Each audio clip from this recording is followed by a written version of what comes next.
You can start, sister. Okay, brother. Thank you. Yeah, Sister Anita, you can lead us in the opening prayer and then. Yes. Thank you, Abba Father, for this moment, Lord Jesus. Thank you, Lord, for your abundant grace, Lord Jesus. Thank you, Lord, for the gift of righteousness and the gift of salvation, Abba Father. You have given it to all of us, Abba Father. Thank you, Lord, as we sit at your feet today, once again, Lord Jesus, to learn your word. We want to learn more and more about you, Lord Jesus.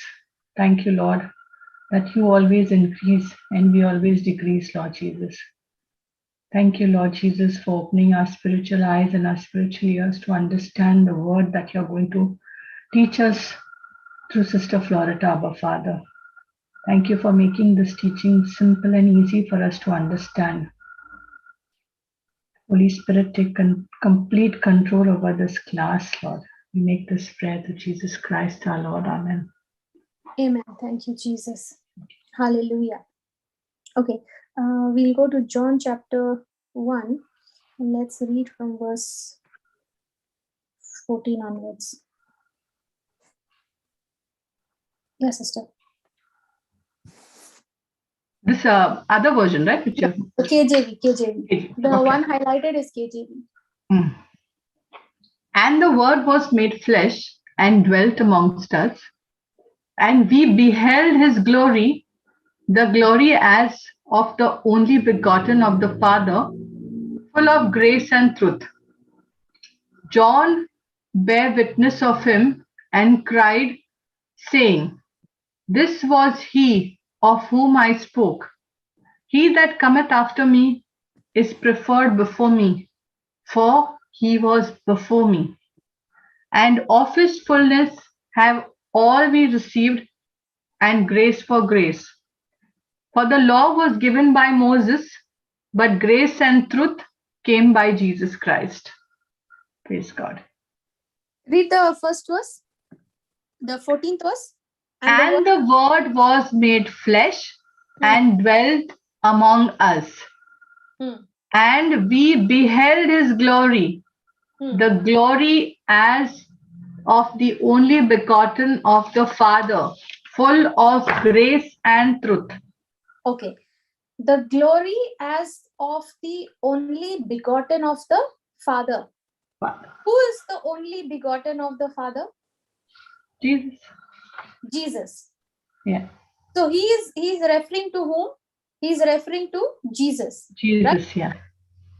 And what did he say about Jesus? He said, Jesus full of what? Grace and truth.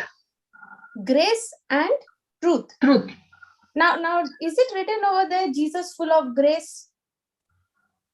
Yes, full of grace and truth. It is full of grace and truth. It is not just full of grace. Yeah. It is both full of grace and truth.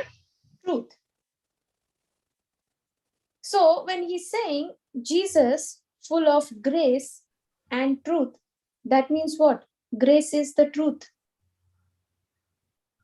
Okay. Grace is the truth. Understanding? Yes. They are not independent of each other. It's not just grace and it's not just truth. Jesus full of grace and truth. That means grace is the truth. That's God. So when he said Jesus full of grace and truth, we have to understand, sister, that grace is not just some word that I hear, but it is more than that. Grace is not just some philosophy that I hear or some concept that I hear, but grace is a person. Grace is a person who is full of truth. Okay, praise God. Grace is a person. It's not just concept. It's not just some idea. Yeah. So today you may know the definition of grace, isn't it? Yeah. Yeah. What is the definition of grace? Grace is God's willingness to use his power on my behalf even though I don't deserve it. Yes. So that's how grace is defined. Yeah. Okay, that's how Jesus is defined, because grace is a person. Okay. Grace is God's willingness to use his power, his ability on my behalf, even though I don't deserve it. Correct. Okay, so every time, remember, you hear the word grace, remember, grace is the truth, and grace Okay. is Jesus, Okay. is a person. Is it changing your mindset now? Is it changing your image? Yes. Today Yes. only the image that we had was GRACE, Yes. Correct. but now it has to change to start looking like the word, because it is the word. Grace is Jesus. Correct. Getting it? Yes. Yes, sister. Okay. Got it. Now, when you understand this truth, okay, of how tapping into the grace can unlock the power of God in your life, you will actually understand, sister, everything can be done so effortlessly. No effort required. Today, the things that you might be struggling with, okay, when you learn to tap into the grace of God, when you start believing, tapping into the grace of God, that struggle will turn out to be very, very easy. Interested to learn further? Yes. Yes, sister. Okay, then come to the 17th verse. Okay. Yeah. For the law was given by Moses, but grace and truth came by Jesus Christ. Okay. For the law was given by Moses, but grace and truth came by Jesus Christ. Okay. Yeah. Now let me explain that. Let's take, for example, sister, I am sitting here in India and you are in the UK. Okay. Okay. Now there is a distance, right, between us. Now I found something really nice. Okay, some gift. Let's say I got a very nice set of very interesting books for you. Okay.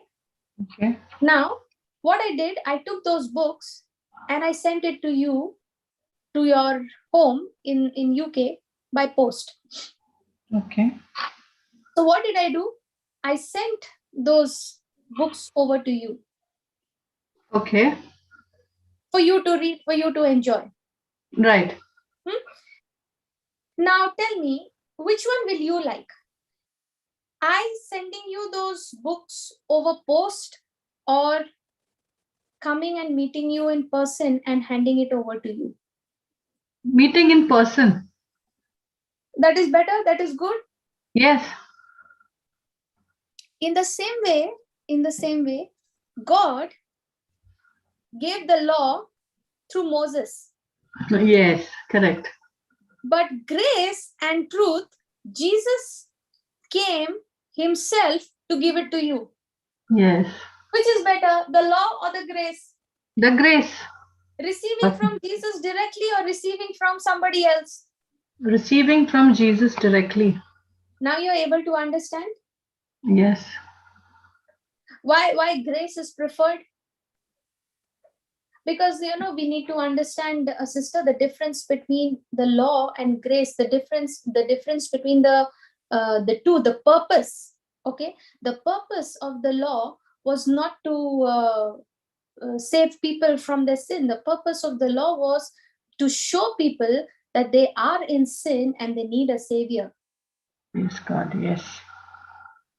Okay, and the purpose of grace is to tell those, to let people know that you cannot live your life pleasing and acceptable to God by just maintaining or keeping those laws. That is not the purpose of the law. If you start believing in the grace of God, if you start believing that God loves you, He's forgiven you, that will help you to live a holy life. Praise God. Clear up to here? Clear, sister. The law was given by Moses, Moses. but grace and truth was given by Jesus. Jesus. So there is a very clear distinction. Yeah. Now the law that you see over there, no? Okay, that involves not just the 10 commandments, but there were 600 plus laws. Okay. Okay, out of the now those 600, out of those 600 plus laws that they had, from all those laws, we are only familiar with the 10 commandments. We don't even know the rest of the other 600 laws. Yeah. Are you understanding it? Yes, sister. See, Moses, said that the people, Moses knew that he was called by God to be the deliverer. Yes. Okay, he knew it, but he knew that was his will, his calling for his life, but he had trouble following the will of God for his life. But God, that's why you see, you find him taking instructions from God. Yes. Right? Even in the same way, in our lives also today, we take instructions from God every day. But we find it a little difficult to follow it, don't we? Yes. We want to be used in the kingdom of God for His glory, but we don't want to prepare to become useful. Isn't it? Yes, very much. So, is there a difference between all the rules and regulations and the laws that came from Moses? Yeah. But then something else came by Jesus, and what was that? Grace and truth. Yeah. And we are living, we are supposed to be living life tapping into the grace of God, tapping into the truth of God. But somehow we fall into that deceit of the enemy that we have to keep the rules, the regulations, and follow all those traditions. If not, God is not going to hear us. Okay, let me show you the scripture. Yeah. And then we come back to John, okay? Look at Romans chapter 6.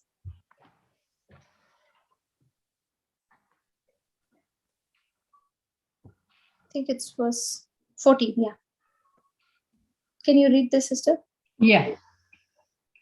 For sin shall not have dominion over you, for you are not under the law, but under grace. Wow. For sin shall not have dominion over you. Okay, let's see this from the NLT translation. NLT. See what it says? Sin is no longer your master, for you no longer live under the requirements of the law. Instead, you live under the freedom of God's grace. Wow.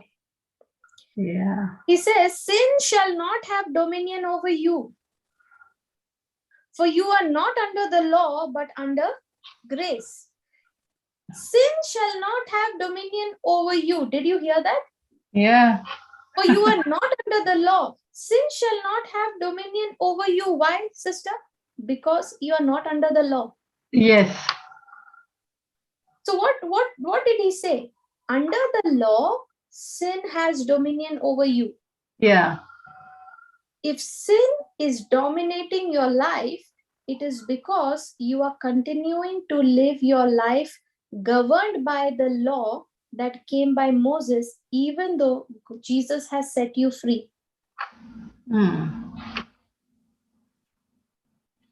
Let me repeat that again. If sin is dominating your life, it is because you are continuing to live your life governed by the law. Okay, yes. It is because you are continuing to live your life governed by the law. Yes. if sin is dominating your life, it is not because you still have the sin nature or you are still not saved. No. It's not, that is not the reason. If sin is dominating your life, that is because you are still continuing to be under the law, even though Christ has brought you out of the law, even though Christ has set you free. Because very clearly the scripture says, sin shall not have dominion over you. For you are not under the law, but under grace. Grace, yeah. Those of you who are born again are no longer under the law. Are we all born again? Yes. And we have no doubts about it. Yes.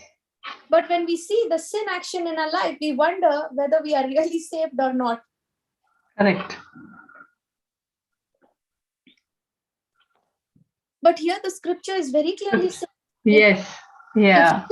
Sin shall not have dominion over you, for you are not under the law, but under grace. You are under grace. But if you don't believe, sister, that you are under the grace of God, instead you believe you are under the law of God, your belief is what is deciding where you are. Yes. So you have to make up your mind. You have to make your decision. Are you going to live under the law or are you going to live under grace? Are you understanding? Yes, sister.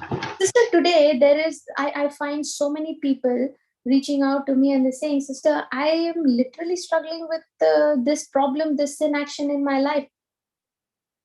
I get this question so many times that, sister, I understand I am the righteousness of God in Christ Jesus. I have been given the nature of Christ.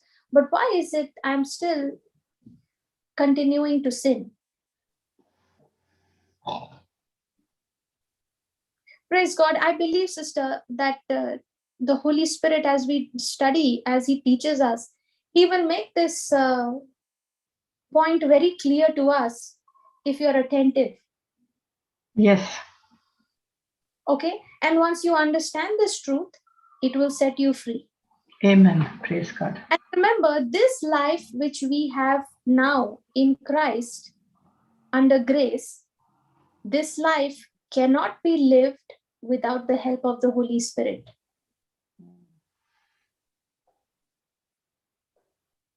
Are you understanding? Yes, sister. There is a very, very important part that the Holy Spirit plays in this life of grace that God has called us to live. And he has a very, very important role to play to help us tap into the grace of God. Are you understanding now? Yes. Okay. But if I'm not depending on the Holy Spirit, I am missing out on a lot of things. I'm missing out. Okay. So the Holy Spirit has a very key part to play in our lives to help us live this life of grace. Praise God. Okay, I'll tell you, sister, it is impossible to live a holy life without the help of the Holy Spirit. We somehow think, or we have been taught to think, that we cannot receive the Holy Spirit until and unless we make our lives holy, until we live a holy life. You know, when that thinking comes in that God cannot bless me or God cannot give me any of His holiness until and unless I put my life in order, until and unless I quit this habit, I quit that bad habit, I give up on this, I give up on that. This is a wrong teaching. This is a wrong thinking. If I was able to put my life in order, then what was the need for God to send Jesus? If I live my life holy, blameless, then what was the need for God to give The Holy Spirit. The Holy Spirit has been given to us so that through His help, He is the only one who can help us to live a holy life that is pleasing and acceptable to God. Yes, God. And that's when when you try to live your life under the grace of God, under this new covenant of grace, without the Holy Spirit, you end up in frustration, in confusion, because now you are trying to get your actions right, you're trying to put your life together in order, and it is just not working, and you're wondering whether you're really saved or not. That is the deception the devil throws at you. Haven't you experienced that ever? Yes, sister. You try to live a holy life based on your own efforts, through your own management system, no? Yeah. You try to be a believer, you try to do all of that based on your discipline. What happened? That discipline lasted only for some days. Yeah. You disciplined yourself. I'll wake up in the morning early and I'll pray, I'll spend time in the word of God. You did that maybe for 4 days, 5 days, 6 days. What happened on the 7th day? You did not get up early. Could not get up only. Isn't it? Yes. After getting up late, you're on a guilt trip. Yes. Oh, I didn't do this, I didn't do that. You know what I is that didn't pray time? today. That is called as living your life under the law, trying to do your fulfill, keep all the rules, keep all the commitments that you make. We try to, like, that commitment. Sometimes we say, Lord, I've made up my mind, I'll get up at 6 in the morning, I've committed. And when you're not able to keep that commitment, frustration builds in. Yeah. We have to realize, sister, we can't we can't keep any commitments without the help of the Holy Spirit. He's the one who gives me the grace to do it. Are you understanding? Yes, yes, sister. Without Holy Spirit, we cannot do anything. Absolutely. Now see this in Romans chapter 5, okay? I think it's verse 20. No, okay, let's see.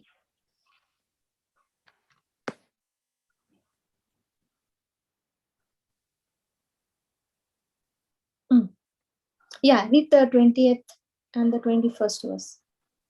Moreover, the law entered that the offense might bound. But where sin abounded, grace did much more abound. That as sin has reigned unto death, even so might grace reign through righteousness unto eternal life by Jesus Christ our Lord. Okay. Now here, Romans chapter 5 verse 20 says, moreover, the law entered that the offense might abound. Look at this. God's law was given so that all people could see how sinful they were. But as people sinned more and more, God's wonderful grace became more abundant. Now, God's law was given so that all people could see how sinful they are. The KJV translation says, when moreover the law entered that the offense might abound, that sin might abound. Abound means to increase. Okay. Okay. And then it says, but where sin increased, where sin abounded, grace did much more abound. That means where sin increased, the grace of God increased even more. Praise God. Yeah. I want to show this to you from the Amplified Translation, okay? Okay.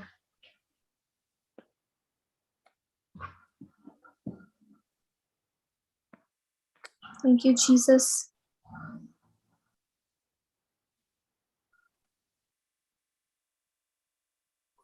Okay, let's put Romans 5:20 and 21. See this. Read the 20th verse from Amplified. But the law came to increase and expand the awareness of the trespass by defining and unmasking sin. But where sin increased, God's remarkable gracious gift of grace, his unmerited favor, has surpassed it and increased all the more. Wow. It has surpassed it, he says. The grace, the remarkable grace of God, the remarkable gracious gift of his unmerited favor has surpassed. It has gone beyond sin and increased all the more. The grace of God has increased all the more. So that as sin reigned in death, so also grace would reign through righteousness, which brings eternal life through Jesus Christ our Lord. So, you know what does this mean? He says the law of Moses was given. Why? For people to understand, to know, to come to the awareness that they are in sin. Are you understanding? Okay. The law came to increase and expand the awareness of the sin by defining and unmasking sin. Because for these people, the wrong, the things that God considered sin, they became quite comfortable with it. They began to accept it as the norm. It was okay to murder. It was okay to kill. It was okay to lie. It was okay to commit adultery. Are you understanding? Yes, yes. It had become a norm. It had become something which is very casually, generally accepted. Okay. Today, you see, abortion has become a norm. It has become like a, in some countries, it's legal to do it. Yeah. It's a norm. But tell me, in the sight of God, is that lawful? Is that right? Does he consider it okay? No. You're still killing a unborn life. Yeah. Nobody has the right to take anyone's life. Correct. So that's how it was in that time, okay? And God had to show them that what they are considering as the norm will have serious consequences. So the law was given to show man that they are in sin.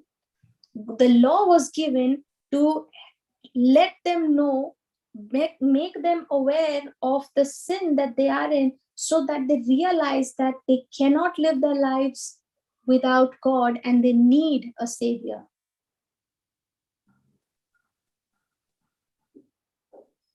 So you know what Satan will say? Listen, he is not trying to tempt you, okay? Satan is not trying to tempt you to sin. Then? He's not trying to tempt you to sin. All that he's trying to tempt you to do is to keep the law. Okay. Getting it now? Yes, yes.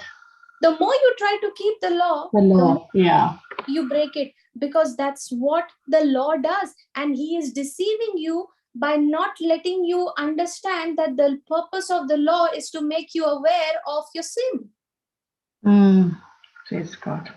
And the more I try to keep up to the rules, to the laws, I end up falling. Falling, yeah. Because nobody can keep the law.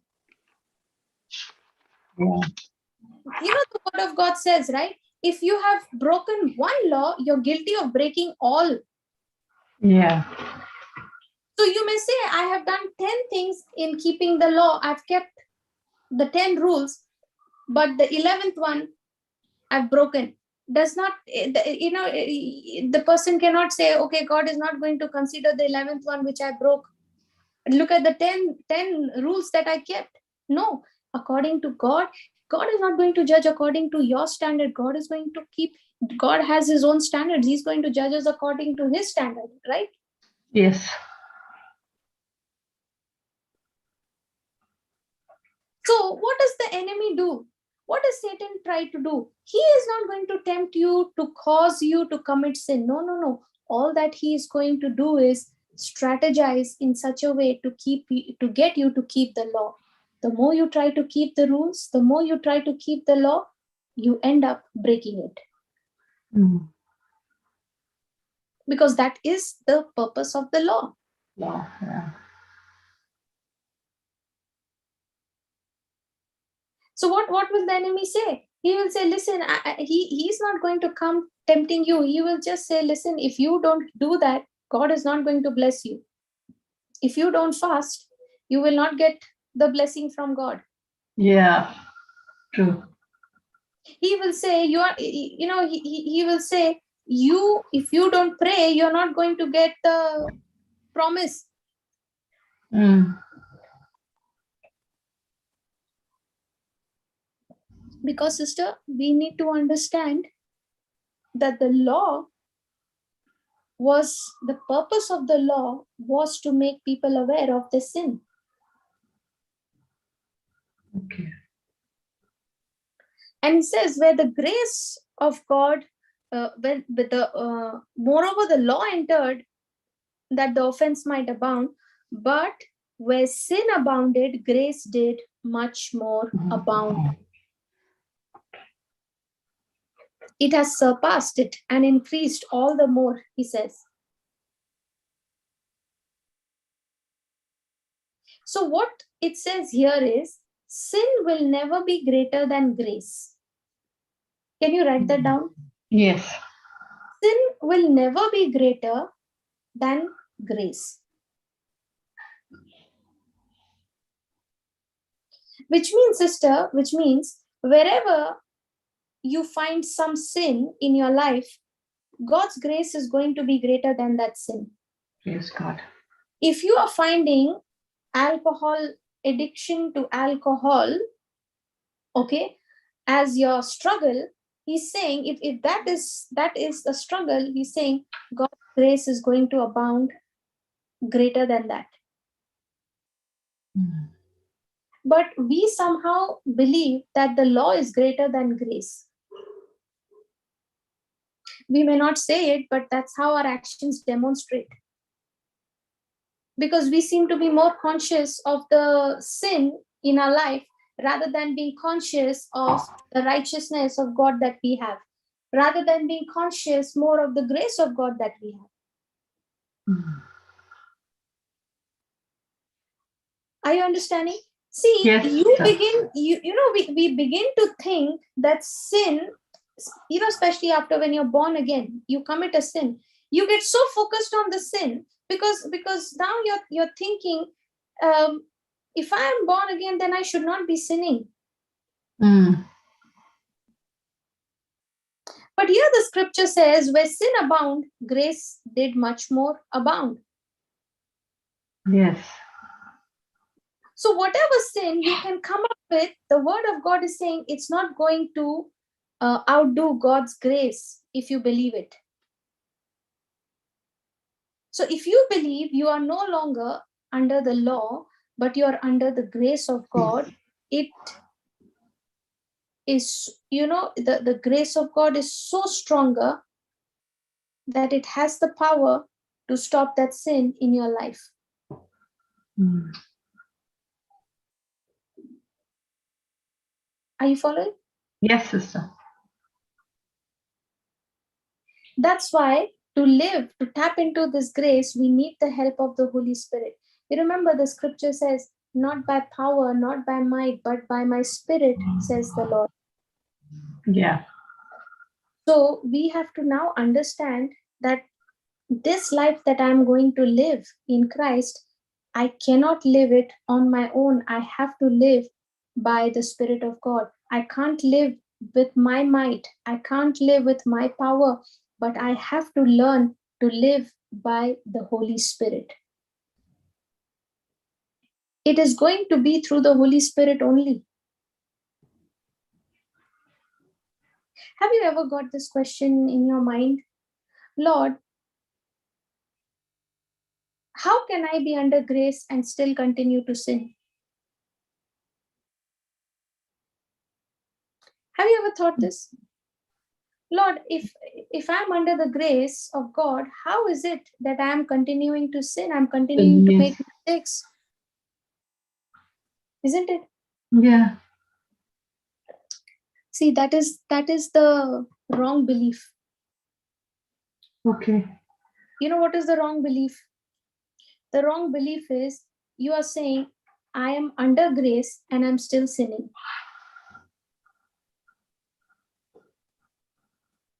Okay, let me show you. Romans 6:14. For sin shall not have dominion over you, for you are not under the law, but under grace. Yes, yeah. Now here he says, when you are under grace, sin will not have dominion over you. Correct, yeah. When you are under grace, sin will not have Dominion. over you. Yeah. So when I'm saying, Lord, if I'm under grace, then why am I sinning? That does not align with what the word of God says. That thinking, that believing is wrong. That question itself is wrong. Itself is wrong, yeah. Yeah, the question itself says that you are believing in the sinful actions that you are doing more than believing you are under grace. Under grace, yes. Which is by default showing that you are continuing to live your life under the law. Because when you're under the law, you will be conscious of sin.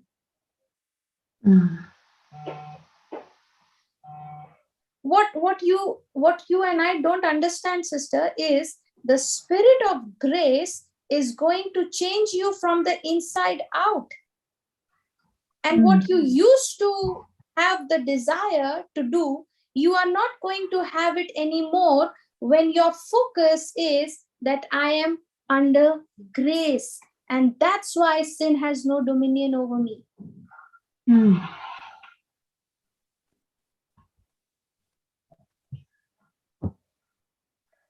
But if you have, if you have to have the Holy Spirit coming in agreement with you, you also have to come in agreement to what the word of God says. Then only you both can walk together.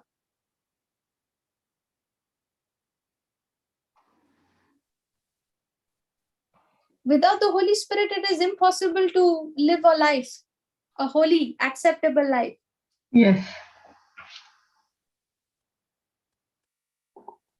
So the Holy Spirit, the role of the Holy Spirit is what? To help you understand this grace.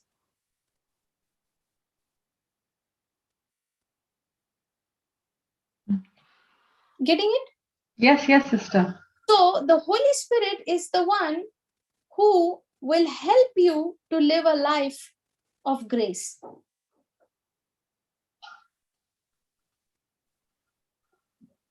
Now, many a times we think, how will the Holy Spirit help me tap into the grace of God? You know how the Holy Spirit will help you tap into the grace of God? By revealing the truth to you. By revealing the truth. Yes, by revealing the truth. Now you can read a scripture and that scripture can go right above your head and you may not understand anything. Okay. But it is still the truth. Okay, that's why Jesus, when Jesus was saying, the truth will set you free, before that he said, if you continue in my word and my word continues in you, you will then know the truth and the truth will set you free. Yeah. So I can read the Bible as a storybook, okay, or I can read this passage of the scriptures that I have committed myself to do daily as an obligation and not understand anything what I read. Are you understanding? And then expect that things will be smooth, it will work. No, you are still going back to the law mentality. Now the Holy Spirit who is dwelling in you, He wants to reveal to you the truth. That's why he's come. Now, when the Holy Spirit reveals something to you and you choose to react in a emotionally, in an emotional way, then there is going to be a fall. Okay. Are you understanding? Let's say, for example, Yeah. the Holy Spirit is saying, come on, now you have just come in the Lord, okay? Now he starts speaking to you.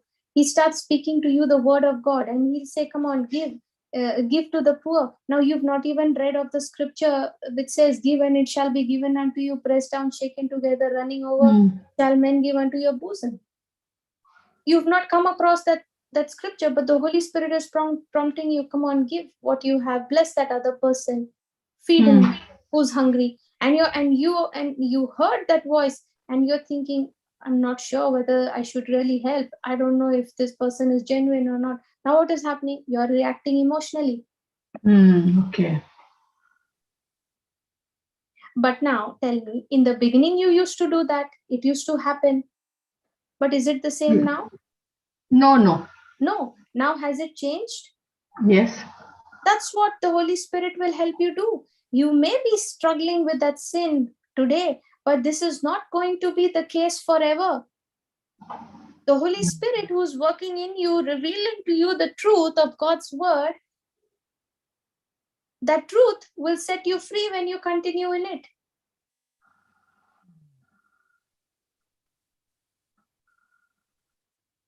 Are you understanding? Yes. See, if you try to even understand and understand about grace without the Holy Spirit, it will be extremely difficult for you.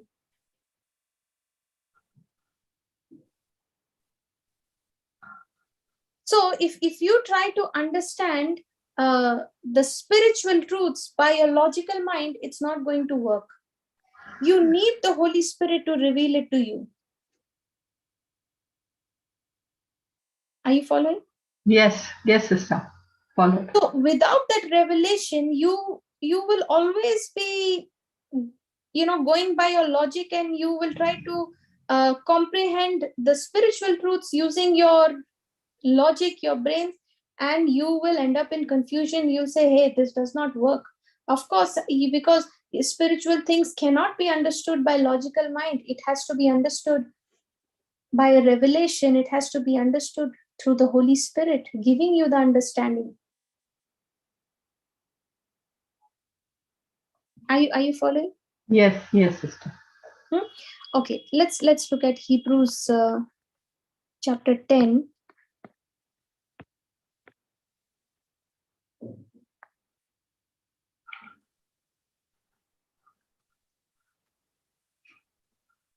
I think it's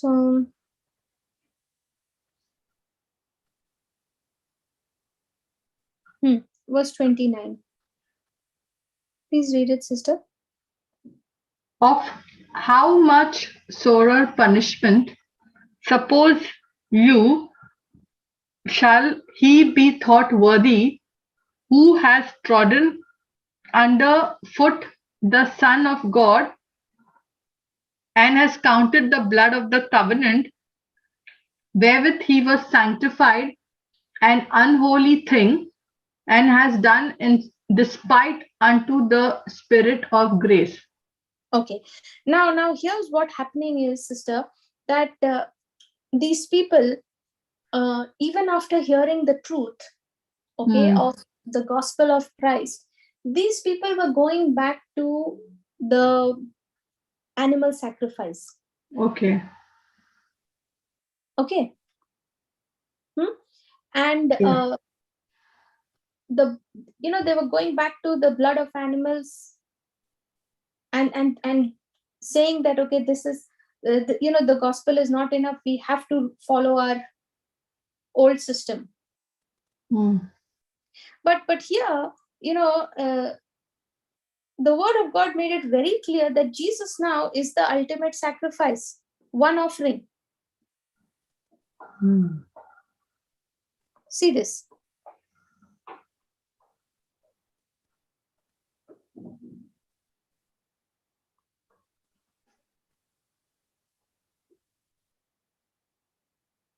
Thank you, Holy Spirit. Where is that scripture? Okay, see this here.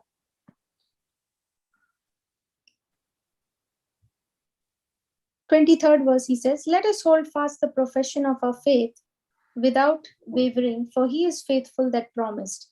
And let us consider one another to provoke unto love and to good works, not forsaking the assembling of ourselves together as the manner of some is, but exhorting one another, and so much the more as you see the day approaching. For if we sin willfully after that we have received the knowledge of the truth, there remains no more sacrifice for sins. So in other words, what he's saying is that Jesus is the ultimate sacrifice. One offering of his body, it's his body has already been offered as a remission for our sins. And all our sins, past, present, future, once and for all, it has been dealt with. So there is no need for you to depend on the blood of animals anymore, because that has been over, that is deleted, that is done with. Praise God. Are you understanding? And he said, but you have to choose to believe in the one sacrifice that Jesus made with his own blood. And he says, if you don't believe that, if you reject that, then there is no other sacrifice for you. If you don't believe that Jesus offered his blood, he sacrificed his life, his blood has cleansed us. If you don't believe that, then you will be guilty of rejecting what Jesus has done, which means there is no way out of the mess that you are in, because you're rejecting the only way out. That's why he says, for if we sin willfully, that willful sin means what? You rejecting the sacrifice of Jesus. You rejecting to believe that Jesus is the ultimate sacrifice. And he says, if you reject to believe that, there remains no more sacrifice for sins. You going back and doing the offering the blood of animals is not going to save you. It's not going to help you. Are you understanding? Yes. So there is no way out of the brokenness that you may be in. There is no way out of the addiction that you are in if you reject the ultimate sacrifice of Jesus.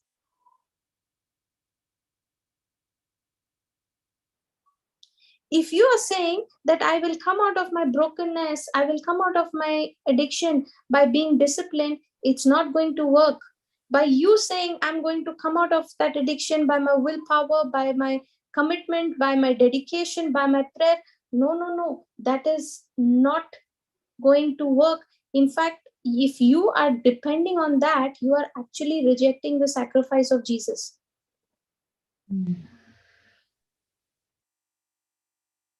If you're saying, I'm going to come out of this addiction, I'm going to come out of this problem, I'm going to stop doing this sin, you are actually saying, I'm relying on my self-effort rather than relying on God's grace. You are saying, through my own self-effort, I can get myself out of the mess that I am in. And maybe for some days you may see that, yeah, you're doing well, you stopped smoking, you're not doing that. But you know what happens? After a few days, you are back to square one. That's what addiction does. It always comes back. And you'll really never know what real deliverance is if you reject what Jesus has done through his blood. That's what he says in the 29th verse. Read this. of how much sorer punishment, suppose you shall be thought worthy, who has trodden underfoot the Son of Man, and has counted the blood of the covenant wherewith he was sanctified an unholy thing, and has done despite unto the Spirit of grace. Now, let me show this to you in this Amplified. Okay, read this, sister, from the Amplified. How much greater punishment do you think he will deserve, who has rejected and trampled underfoot the Son of God, and has considered unclean and common the blood of the covenant that sanctified him, and has insulted the Spirit of grace, who imparts the unmerited favor and blessing of God? He says, how much greater punishment do you think he will deserve, who has rejected and trampled underfoot the Son of God, who's rejecting the sacrifice of Jesus, and has considered unclean and common the blood of the covenant that sanctified him, and has insulted the Spirit of grace. Who is that Spirit of grace? The Holy Spirit. Holy Spirit. Who imparts the unmerited favor and blessing of God. Who imparts to you the unmerited favor and blessing of God? The Spirit of grace. Spirit. But if you're not sensitive, if you're not listening to the Spirit of grace, the Holy Spirit, how is it going to work? Yeah. See, we have all been ignorant of this. No, we all think that if I keep the law and I discipline myself enough to keep the law, then I'm going to be all right with God. Correct. So maybe you lived up to your commitment for a day or 2 or 3, but what happened on the 4th day? Inconsistent. You could not live up to it. Why? Because you depended on your self-effort. Correct. Yeah. You chose to depend on your self-effort rather than depending on Holy Spirit. Rather than depending on the grace that God has made available to you.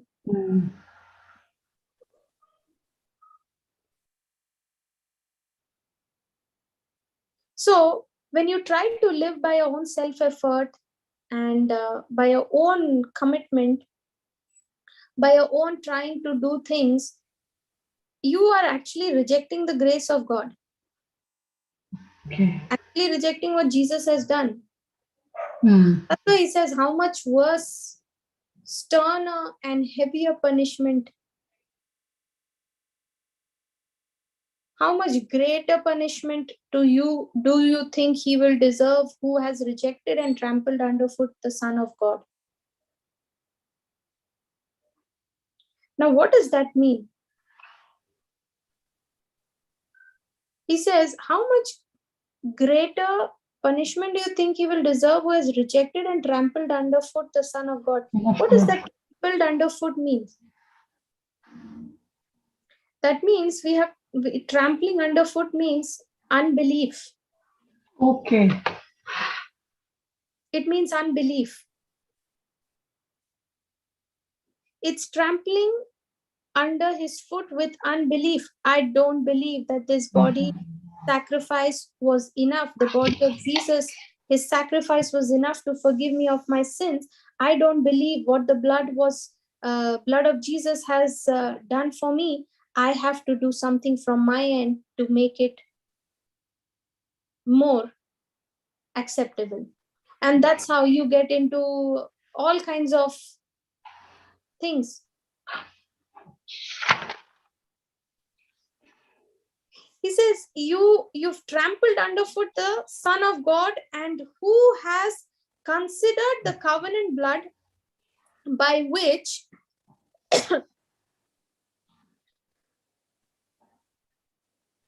just read this, sister. 29th verse. How much? The KJV?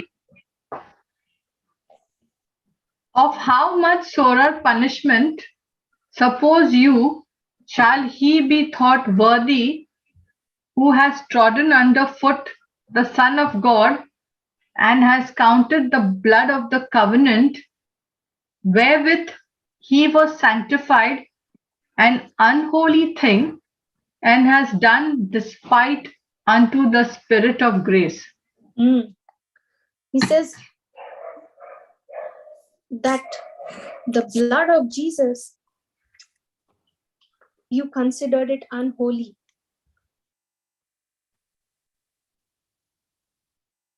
And has done despite. You've despised the Spirit of grace who imparts what? Unmerited favor and the blessings of God. So the Holy Spirit actually, sister, remember we said we will understand what is the role of the Holy Spirit in our life to help us live this life of grace. The Holy Spirit is actually so important because he is the one who imparts grace to me, and he is the one who helps me live this life of grace. That's good. Okay. And if you're trying to live this life of grace without the Spirit of grace, it is going to be impossible to live a life of tapping into God's grace. So the Holy Spirit is the one who imparts the grace. Now think of that now. If the Holy Spirit is the one who imparts grace, how can we try to live without the grace, without the Holy Spirit? You can't. You can't, yeah. Because he is the one that imparts grace and truth. Yes. He is the one who imparts the grace and truth. But if you are neglecting the Holy Spirit in your daily life, in your walk with the Lord, if you're neglecting the Holy Spirit, you will be struggling to live a life of grace. Even though God has given it to you, you will still be struggling in your issues. Are you understanding? Yes. Okay, let me show you from, let's go to 1 Corinthians. 1 Corinthians chapter 2.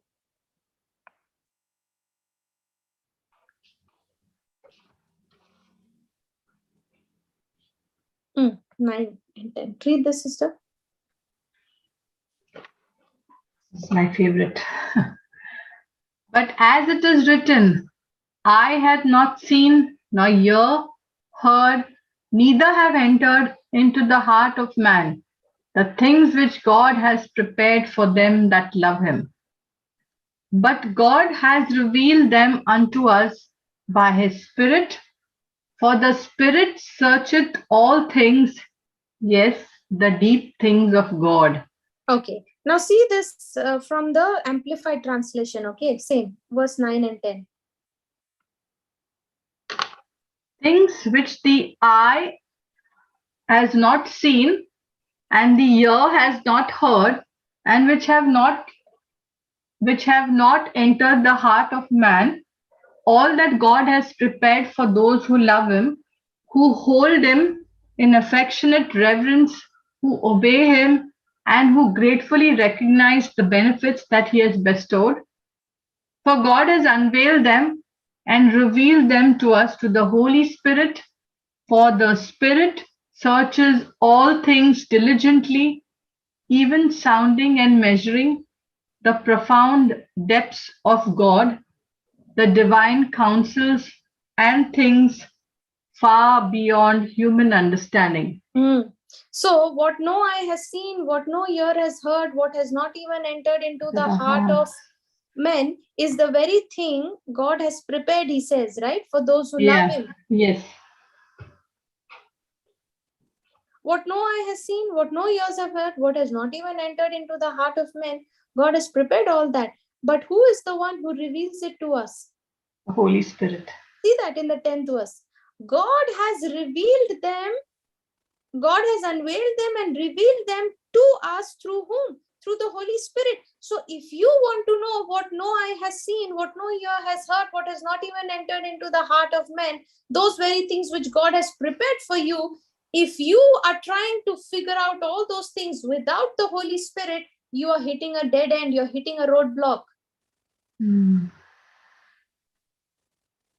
Because Holy Spirit is the one who has been given to impart to you the understanding and the revelation of all these that God said. Okay, how many of you believe that all sin is sin? All sin is? Sin. Do you make a distinction? Oh, lying is not that grave a sin, but murder, my God. I remember I used to, I don't remember the names of the categories of sin they used to teach. I don't remember, sister, but I used to always think, okay, if you're speaking a lie, God, that's not a serious sin. Yeah, it is a sin, but No, but all sin is sin, sister. That's what I'm asking. We somehow make a distinction. No, Yeah. Yes. This is a mild sin, this is a grave sin, this is a strong sin, and all those things. Yes. Can you imagine in hell, will there be a competition? Who is the best sinner in hell? Will there be some kind of a competition? All are going to be burning in fire. But isn't that what we do? Yes. We'll sit back and we'll gossip about somebody and think we are better than that guy struggling with some sexual sin. Isn't it? Yes.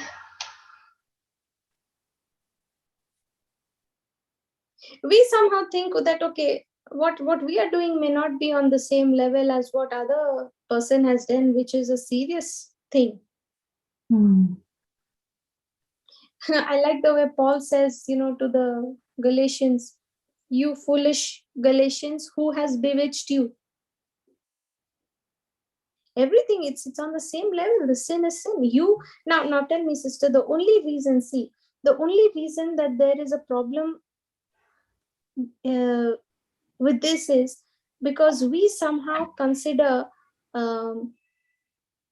we think that it is all our doing.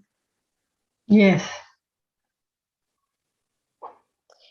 Somehow self-righteousness has convinced us that our sin is less than somebody else's sin. Yeah. A sin of jealousy or a sin of strife, if I am upset with somebody, I want to condemn somebody, I will go out loud and I will speak and I'll say, okay, yeah, this person has done, this person is worst. How can they do? How can they do that? But when it comes to us, we fail to see what we have done. Correct. We will usually justify when we'll say, at least I didn't do that. Yeah. What is that self-righteousness? Jesus said, have you ever looked at a woman or a man and admired a little bit too much till you got into that lust? That is also sin. Yeah, you committed adultery. You've already committed adultery in your heart, Jesus said. You didn't have to go meet that person physically. By you looking at that person and getting into lust, by that you've already committed adultery in your heart. Yeah. What was Jesus trying to do? He was trying to show them that none of you are righteous. Nobody can ever make an excuse and say, I have not sinned. Jesus, did he not say, come on, if you hate your brother, you have committed murder? Now I may ask you, have you committed murder? You'll say, no, I have never killed anybody. But Jesus said, if you hate your brother Hate your in your brother. heart, Yeah. you have already committed a murder. Correct, yeah. You're guilty of committing a murder. It's the same. Hating your brother in your heart is equivalent to committing a murder. Yes. What was he trying to say? He was trying to say it's the same. It is sin. There is no big sin, small sin. It is the same. And any person in this, world cannot say that I'm perfect.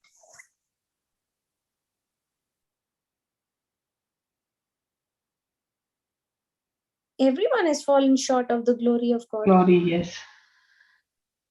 Sister, I may fail in some area, you may fail in some area, somebody else may fail in some area. And that's why we all need the Spirit of grace. That's why we all need the Holy Spirit to help us live holy and blameless.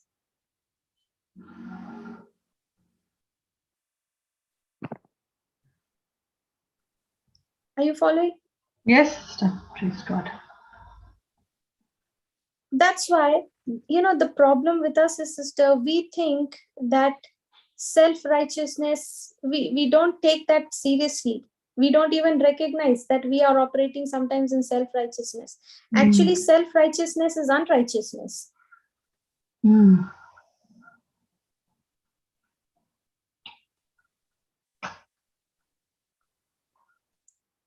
Praise God.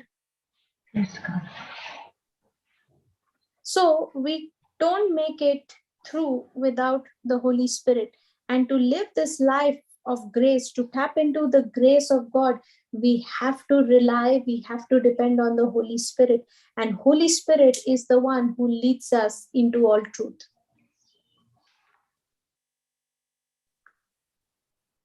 Made sense? Any questions, any part which was not clear? I'm okay with it, sister. I'll have to listen to it once again. Yeah. Yes.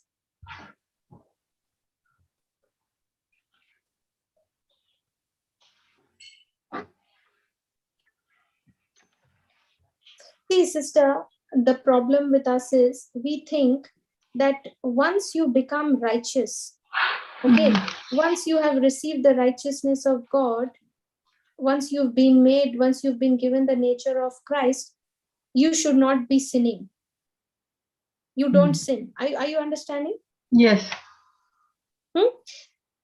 We think once I have become the righteousness of God, I don't sin. I should not sin. Which is exactly the problem. That thinking itself is wrong. Yeah. You don't even realize that the Holy Spirit, the Spirit of grace, is going to teach you how to be righteous.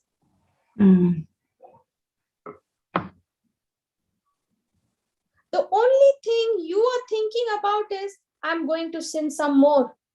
That was my condition, sister, when I got born again. Okay, I used to be extra alert, thinking I should not sin. So my focus was, I should not sin. I should not sin. I used to be extra careful. I should not make a mistake. Then if I make a mistake, then God will take the Holy Spirit from me. No. If I'm thinking of sin, if I'm more conscious of sin, that means even though I have been made the righteousness of God, I'm still continuing to live under the law. And that's what was happening with me. So when I would make a mistake, I would become so conscious that, Lord, I've made a mistake. Now, please don't take your Holy Spirit from me. Please don't leave me. Please don't punish me. You know what is that? Sin consciousness.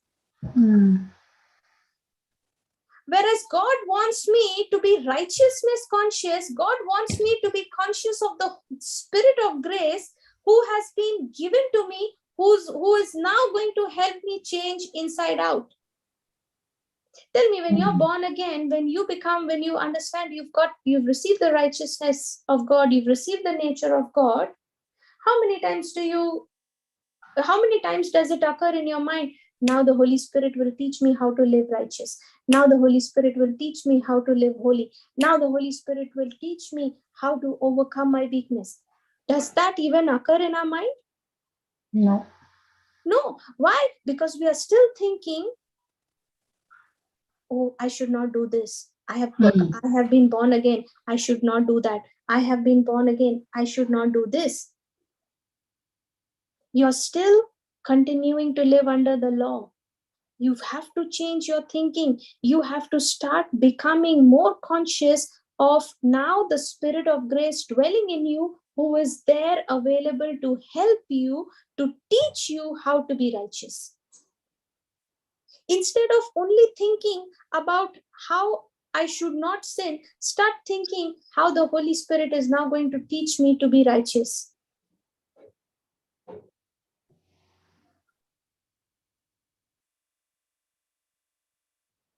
Are you understanding? When that becomes your focus, when your focus becomes, Lord, now the Spirit of grace, the Holy Spirit is going to teach me to be righteous. Now, when you start believing and you allow Jesus to work in your life, He's going to change your desires. And that's what happened in my life. I stopped trying to focus on the sin. Every time I made a mistake, sister, I, instead of becoming sin conscious, became more righteousness conscious. And I said, Lord, in this situation, you will teach me how to be righteous. Praise God. He's going to change your desires. You're not going to desire to do what you used to do. You think you're going to still have the same desires after you get that knowledge of the truth of God's grace. No, no, no. When you understand, when you get the revelation of what Jesus has accomplished for you, you say, Lord, I don't want to live this low life. I want to live the higher life with you. Praise God. When you understand, maybe you're struggling with addiction to watching TV and you are saying, Lord, I want to stop it. I want to stop it. Stop focusing on what you want to stop. Start focusing on what you want it to happen in your life through the Holy Spirit. Start saying, thank you, Lord. You have taught me how to be righteous. Thank you, Lord. I have your nature planted in me. Thank you, Lord. I no longer have the desire only to go and watch. Now, when you are believing all that and you are praising God, you're thanking God, now you realize, Lord, there is so much of joy, peace in your presence. I don't want to waste my time watching TV.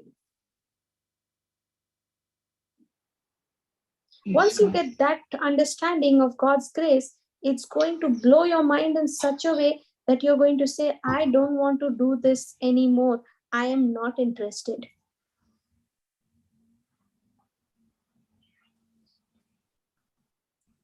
When the Holy Spirit gets hold of you, and when you allow the Holy Spirit to grip your life, the Holy Spirit will change you inside out. Are you following? Yes, sister. Because sister, the truth that you are reading, the word of God which you are allowing, which you are continuing in, this is not just a scripture. It is the word of God. It's not just some random story. It is the truth that the Holy Spirit is going to back it up, and it is the truth that the Holy Spirit will stand in front and come against every weapon that is raised against you.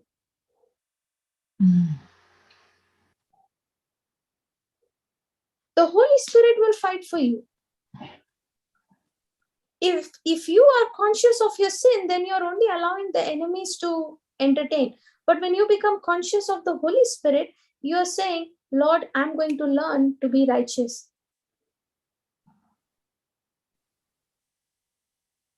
Praise God. Praise the Lord. Thank you, Jesus. Clear? Yes, sister. Any questions, anyone?